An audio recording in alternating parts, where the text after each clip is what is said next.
Until now, if you wanted to measure the movements of parts of somebody's body, you'd need some kind of a device like a remote or a marker. But now, with Natal, the body itself is the input device. Project Natal allows you to control your character, your games, your entertainment experiences through movements of your body. This is the dream of every researcher, taking their blue skies research and seeing it being shipped to millions of people. Folks in my group come from all walks of life, from musicians to artists to algorithmic developers to researchers to product people. The way that we incubate is essentially to actually embrace all of these different work styles. The first time that you discover something new that you love.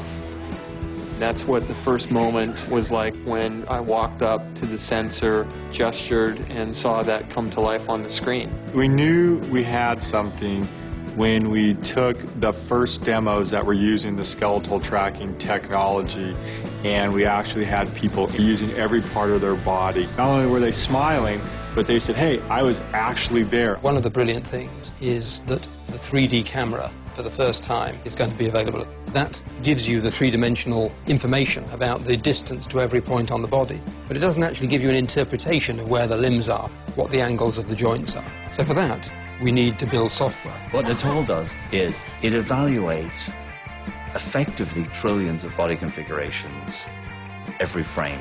We've made it do that 30 times a second.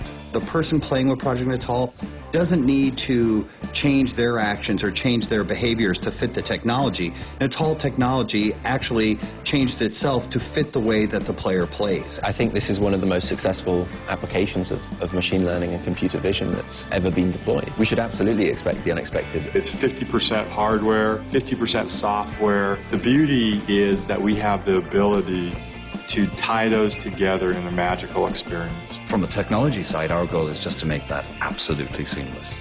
You act, it understands. The idea of using your body as a controller, the idea of controlling things with your voice, the idea of connecting with players like we'd never connected before. Suddenly, that white sheet of paper in front of me was filled with ideas. The opportunity is to delight consumers, to make our art form more accessible to a broader audience. We've given you a ticket to the coolest party and given you a megaphone to shout out and to interact with the people around you.